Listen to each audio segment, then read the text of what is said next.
Chers investisseurs, bonjour, j'espère que vous allez bien. Je vous souhaite la bienvenue sur la Minute Con de Club Deal. Alors, comme vous le savez, la Minute Con, c'est l'occasion pour moi de répondre à toutes les questions que vous posez en matière d'immobilier ou d'investissement locatif.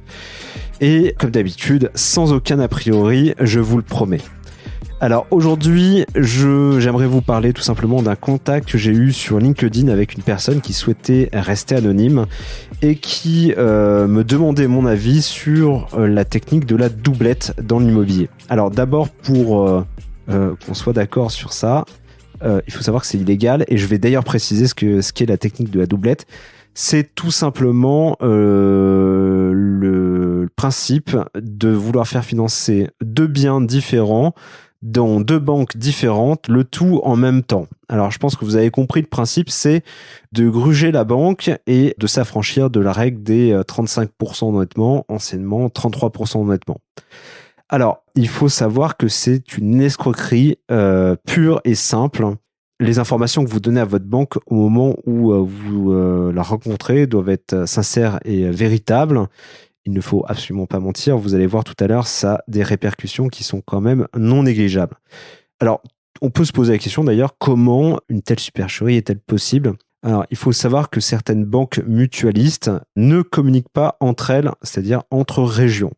Donc, si par exemple, je me positionne aujourd'hui sur un bien à Paris et que le lendemain, je me positionne sur un bien sur Rouen, et d'ailleurs, je peux continuer comme ça, hein, Lille, etc. Et que je contacte la banque mutualiste de Paris, la banque mutualiste de Rouen, la banque mutualiste de Lille, simultanément pour faire ma demande de crédit avec le même dossier. Il faut savoir qu'aucune des trois banques va communiquer entre elles. Donc, il y a clairement un vase clos entre chaque banque mutualiste dans différentes régions. D'ailleurs, même de manière nationale, il n'existe pas de fichier commun sur l'état d'endettement des gens. Donc, on peut dire n'importe quoi. Comme je vous l'ai dit, c'est déclaratif. Mais attention, parce que l'histoire est en train de changer et de plus en plus de banques sont à même de savoir si, oui ou non, vous avez déjà un financement, même si vous essayez de le cacher. Alors, les risques, parce que tout ça, évidemment, c'est extrêmement risqué. Je pense que vous l'avez compris. Le risque numéro 1, c'est la faillite personnelle. Et je connais des personnes qui ont fait ça et qui se sont retrouvées dans une situation qui est franchement délicate. Si tout se passe bien, félicitations, vous avez grugé le système, vous êtes à 90% d'endettement sur 3 opérations, donc vous avez certainement un peu de cash flow qui en retour. Mais si jamais vous avez des difficultés au moment des travaux, si vous avez un gros dégât des eaux qui rend votre bien impropre à la location, si vous avez un squat, si vous avez un locataire qui ne paie pas son loyer, etc., vous risquez clairement de tout perdre. Donc le premier d'ailleurs, vous n'allez pas pouvoir rembourser votre crédit, donc peut-être une fois ou deux, vous allez pouvoir demander un différé, mais concrètement, le risque est trop grand et le jeu n'en vaut pas la chandelle. Je pense que vous l'avez compris.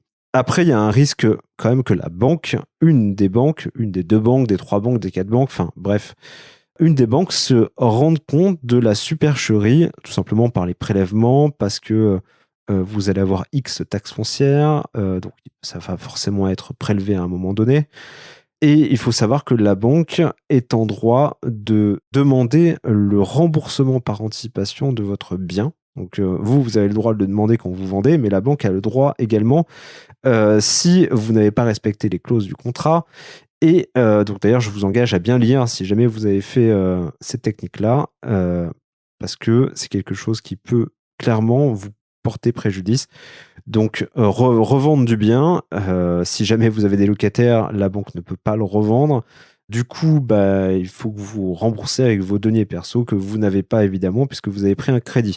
Et évidemment avec des pénalités qui sont quand même assez élevées.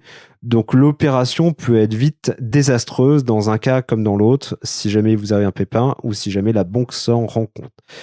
Donc qu'est-ce qu'il faut en retenir ? Tout simplement que la gourmandise est un vilain défaut et je vous décourage vivement d'utiliser cette technique encore une fois. Donc pour notre auditeur Club Deal sur LinkedIn, Voilà ma réponse à ne surtout pas faire.